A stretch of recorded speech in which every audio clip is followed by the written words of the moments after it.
네, 오늘 어떤 일이 있었죠? 네, 문재인 정부 대북 특사단이 방북을 했죠? 네, 매우 주목받고 있죠?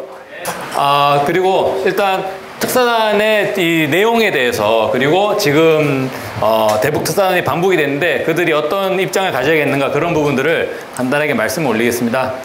일단은 뭐 8월 25일에 폼페이오의 방북이 취소가 됐죠. 네, 취소가 됐다기보다는 폼페이오가 방북을 취소했죠. 이른바 김영철 부위원장의 편지를 받고 뭐 이제 삐졌다기보다는 미국의 그동안의 한반도의 정세 변화를 거부해 오던 그런 부분이 완전히 이제 폭로가 되고, 그래서 사실상 이제 입장을 정리한 거 아니냐, 이른바 종전선언을 받아들일 수 없다라는 게 되겠죠. 그래서 이제 도널드 트럼프가 이런 식으로 이제 뭐 얘기를 했어요. 그래서 비핵화가 만족스럽게 진전되지 못하고 있다라고 해서 폼페이오가 안 가는 게 좋겠다라고 했는데, 실제로 보면은 이제 트럼프 대통령 스스로는 전체적인 흐름을 보면 맥락상 그래도 이제 김정은 위원장에 대한 예우를 상당히 갖추고 있더라고요. 여기 보면 이제 나의 가장 따뜻한 그리고 이제 김정은 위원장에 대한 이런 이제 성의를 보인다라고 하고, 나는 그를 곧 보기를 바란다라고 해서 2차 북미 정상회담에 대한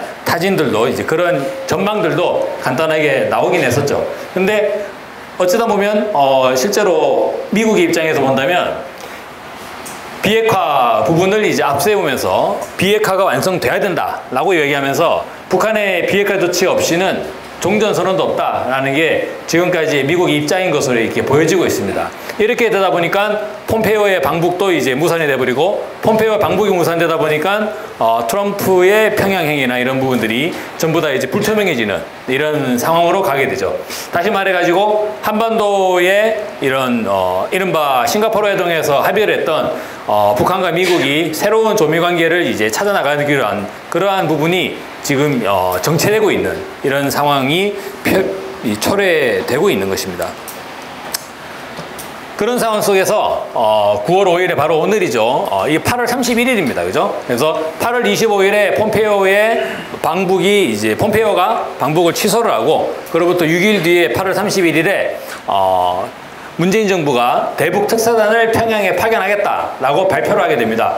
물론 이 발표가 문재인 정부가 먼저 독자적으로 제안을 해서 그에 대해서 이제 북측이 동의를 해가지고 방북을 하게 된 건지, 아니면 남북 간의 물밑 접촉을 통해서 문재인 정부가 특사단을 보내시오, 그러면 우리가 맞아 주겠어 라고 된 건지 뭐 내용들은 모르겠습니다. 그죠? 오늘 특사단의 방북 이후에 성과들을 보면 되겠는데, 기본적으로는 다들 이야기되는 게 바로 정상회담, 그러니까 남북 정상회담의 제3차 남북 정상회담의 일정을 조율을 하고, 그리고 이제 문재인 정부가 집어넣은 거는 이겁니다. 폭넓은 한반도 현안에 대한 논의를 해야 된다라는 건데, 이 부분은 사실상 교착 상태에 빠져 있는 북미 관계, 여기에 마중물 역할을 문재인 정부가 하겠다라는 생각을 하는 것 같습니다.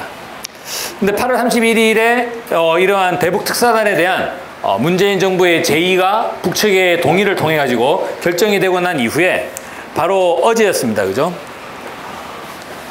특사단 방북을 하루 앞두고 미국이란다. 평양이죠. 네. 미국 아닙니다, 이거. 네. 평양에서는 북남 관계를 가로막는 것은 미국의 앞길을 막는 것이다 라고 하면서 미국에 대해서 남북관계 진전을 방해하지 말라 라고 하면서 남북관계를 발전시켜 나가는 동력은 바로 우리 민족 내부에게 있다. 즉 문재인 정부의 대북 특사단에 대해서도 하나의 메시지를 보내는 것이고, 지금까지의 남북관계 진전을 가로막고 방해하고 있는 트럼프 행정부에도 메시지를 보내는 것이죠. 남북관계 동력 우리 민족 내부에 있기 때문에 문재인 정부가 결단을 해야 된다라는 그런 메시지로 볼 수가 있겠습니다. 그렇다면 실제로 미국이 어떤 측면에서 남북관계 발전을 이렇게 방해해 왔던가라고 보면, 바로 남북연락사무소 개설을, 그러니까 어떤 부분들마다 판문점 선언을 이행해 나가려고 하는 남북의 노력에 걸음걸음 미국이 방해를 하고 회방을 놓았던 그러한 흐름들을 볼 수가 있죠. 남북연락사무소 개설을 하기로 한 것이 판문점 선언에서 합의된 내용인데, 이것을 대북제재 위반을 걸고 넘어지면서 남북연락사무소를 이제 방해했던 이런 측면이 있습니다. 그래서 두 번째 내용을 또 보시게 된다면, 네, 바로 철도 연결을 볼 수 있겠죠. 그러니까 철도 연결 관련한 부분은 사실 뭐 유엔사 관할이 되겠죠. 그러니까 비무장지대를 유엔사가 관할하고 있는 상황이 되는데, 여기에서 네, 실질적으로 경의선 북측 구간에 대해서 남북 간에 공동조사를 하기로 했고, 공동조사단을 이제 파견하려고 하는데 유엔사가 이것을 반대를 한 것이죠.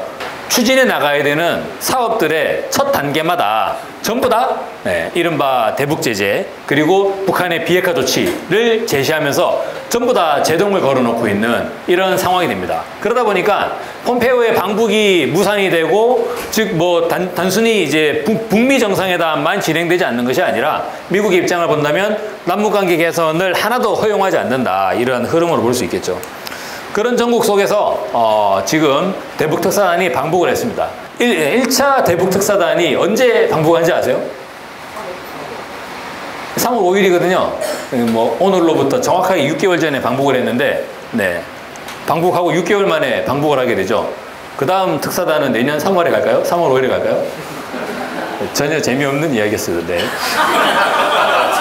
네, 어쨌거나 근데 1차 대북특사단을 보면 상당히 많은 성과들을 남기고 왔습니다. 이를테면은 바로 판문점 선언이 채택이 됐던 4월 27일에 남북 정상회담을 하기로 합의를 했던 것이죠. 그리고 그 당시에 네, 그 문재인 정부의 이 이른바 그 친서라고 할까요? 네, 그것을 이제 가져다 주고, 그리고 김정은 위원장으로부터 상당히 많은 파격적인 이런 예우를 받게 되면서 이른바 판문점에서 진행하는 남북 정상회담, 그리고 실질적으로 이 북한의 최고 지도자가 네, 이른바 군사분계선을 넘어서 내려오는 그런 형식의 남북 정상회담을 합의했던. 그래서 너무나 북한이 파격적으로 남북 정상회담을 합의해 주니까 그 당시에 대북특사단 단장으로 갔던 정의용 네, 국가안보실장이 너무나 이제 황당해가지고 그러고 있다가 내려와서 바로 이제 워싱턴 가가지고 워싱턴에서 보고를 하고, 그때 네, 그 트럼프 대통령이 그러면 이제 북미 정상회담도 하자, 이러한 이야기를 했던 것까지 그런 흐름을 낳았던 1차 방북단의 성과가 있습니다. 마찬가지로 2차 대북특사단도 1차 특사단 못지않게 그러한 이제 성과들을 내야 될 것 같습니다. 하지만 이 2차 대북특사단의 측면에서는 지금 시기에 아까 말씀드린 것 같이 전반적 측면에서 남북관계 개선을 방해하고 있는 이러한 미국의 이러한 측면에 대해서 좀 더 문재인 정부가 적극적으로 나갈 필요가 있지 않나라는 것이고요.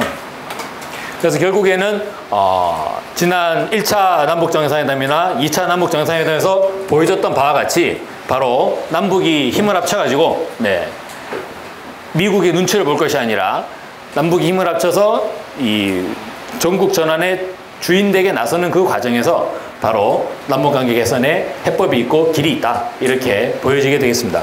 오늘 이제 특사단이 방북을 했는데 많은 성과를 내고 반드시 돌아와야 되지 않나. 그것이 바로 지금의 한반도에 좀 열쇠가 있고, 그리고 어찌 보면 문재인 정부가 지금 시기에 계속적으로 어깃장을 놓고 있잖아요.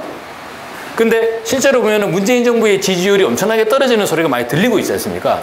실제로 많은 이제 문재인 정부의 위기 국면이 어떻게 왔는가라고 했을 때 미국의 이러한 이제 말도 안 되는 조치에 맹종맹동하고, 그리고 남북관계 개선을 하기로 했는데 이제 풀지 않는 이러한 모습 속에서 사실 노무현 정부의 안타까운 모습을 그대로 답습하고 있는 그러한 정국을 볼 수 있습니다. 바로 여기서 문재인 정부는 새롭게 결단해야 된다. 민족의 편에 서야 된다. 이것이 바로 대북특사단에게 놓여있는 과제가 아닌가 생각이 듭니다.